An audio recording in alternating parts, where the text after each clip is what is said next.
Normalisation normalisation normalisation, आखिर sir ये है क्या नॉर्मलाइजेशन? हमें इतने सारे मेल आ चुके हैं कि सर नॉर्मलाइजेशन समझा दीजिए, क्या हमारे मार्क्स बढ़ेंगे, क्या हमारे मार्क्स घटेंगे? हमें कुछ समझ में नहीं आ रहा है। जो स्टूडेंट्स हैं, एस्पिरेंट्स हैं सीयूईटी के, वो बहुत ज़्यादा परेशान है कि सर मार्क्स कैसे आते हैं हमारे।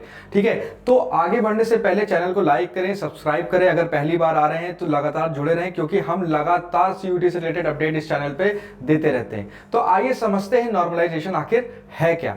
तो बेटा नॉर्मलाइजेशन का मतलब हो गया एक तरह से वो क्या कर रहे हैं, जस्टिस, न्याय।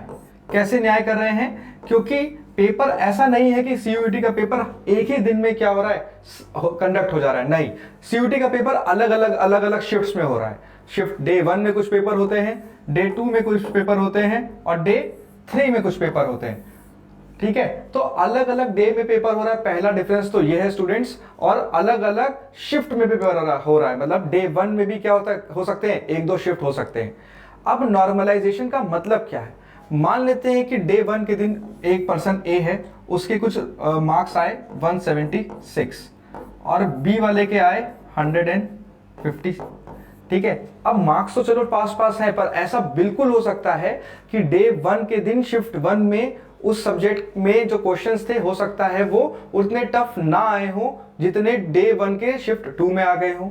उन दोनों मतलब डे 1 के पूरी शिफ्ट से ज्यादा हो सकता है डे 2 में आ गए हो टफ, और डे 3 में हो सकता है कि डे 2 डे 1 से इजी आ गए हो।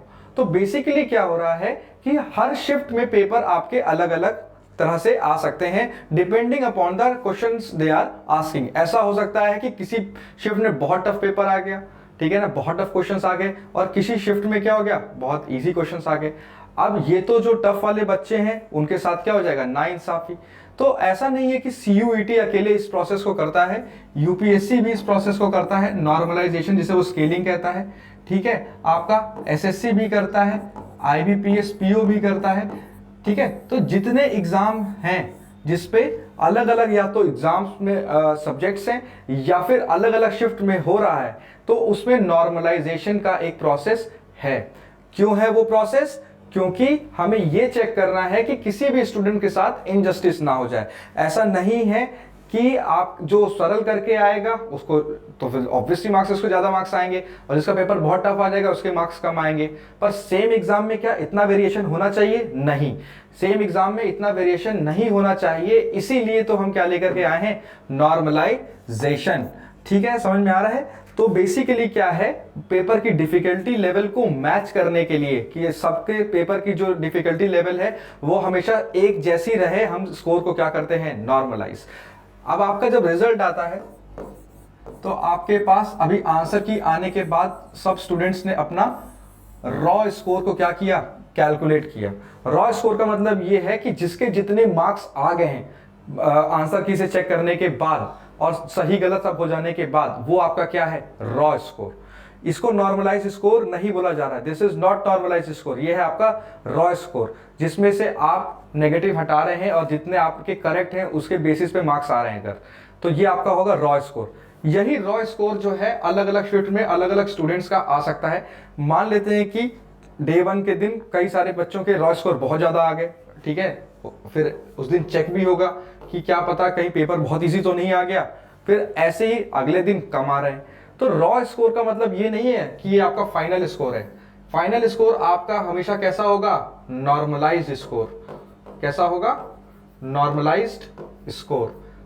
हो सकता है अगर आपके 170 आ रहे हैं तो नॉर्मलाइजेशन के बाद आपके 160 हो जाए या 155 हो जाए, तो 10 से 15 मार्क्स का डिफरेंस आपको देखने को मिल सकता है, पर जरूरी नहीं है कि ये हमेशा कम ही होगा। मान लेते हैं टफ शिफ्ट में किसी बच्चे के 170 आ रहे हैं, ठीक है, तो हो सकता है कि ये 180 हो जाए या 185 हो जाए। तो बेसिकली क्या है, डिपेंड करेगा कि आप किस शिफ्ट में हैं। अगर आप इजी शिफ्ट में हैं और आपके बहुत ज्यादा नंबर आ रहे हैं तो इसका मतलब है कि खुश होने की बात बहुत ज्यादा नहीं है, क्योंकि एनटीए क्या करेगा, नॉर्मलाइजेशन, और आपके मार्क्स 10 से 15 नंबर कम हो सकते हैं। और किसी एग्जाम के शिफ्ट में किसी के टफ वाले में कम नंबर आ रहे हैं तो उसको भी दुखी होने की जरूरत नहीं है, क्योंकि एनटीए क्या करेगा, नॉर्मलाइजेशन। तो टफ में अगर कम आ रहे हैं तो ऑब्वियसली वो बढ़ सकते हैं। This is called normalization. मतलब हम पेपर की डिफिकल्टी लेवल को एक जैसा रखने की कोशिश कर रहे हैं थ्रू आउट द शिफ्ट। ऐसा नहीं है, अब ऐसा मान सकते हैं कि किसी के डोमेन में इकोनॉमिक्स में बहुत टफ पेपर आ गया, ठीक है ना, और किसी और पेपर में, ज्योग्राफी में पेपर इजी आ गया। अब यहां पे भी क्या हो जाएगा, नॉर्मलाइजेशन। तो हर तरह से नॉर्मलाइजेशन होगा ही होगा, क्योंकि वो नहीं चाहते कि एक पेपर के अंदर इतनी डिस्पैरिटी देखने को मिले। समझ में आ रही है स्टूडेंट्स? तो नॉर्मलाइजेशन से घबराना नहीं है। अगर आपका टफ है तो बढ़ सकते हैं, अगर आपके टफ पेपर में कम नंबर आए तो डिसहार्टन ना हो, क्योंकि हो सकता है नॉर्मलाइजेशन के बाद स्कोर बढ़ सकता है। ठीक है स्टूडेंट्स, तो ये है बेसिकली नॉर्मलाइजेशन के बारे में जो हमें जानना था, आखिर ये होता क्यों है और इसे किया क्यों जाता है। एक बार मैं आपको फिर से बता देता हूं, क्योंकि लगातार कई शिफ्ट्स में एग्जाम होता है और क्वेश्चन हर शिफ्ट में वेरी कर सकते हैं, किसी में टफ, किसी में बहुत इजी आ सकते हैं। तो उनको इक्वल लेवल पे लाने के लिए हम क्या प्रोसेस रखते हैं, नॉर्मलाइजेशन। ठीक है स्टूडेंट्स, आई होप आपको ये चीज समझ में आई होगी। ऐसे ही हमारे चैनल पे आते रहें, बने रहें, हम लगातार सीयूईटी के अपडेट देते रहते हैं।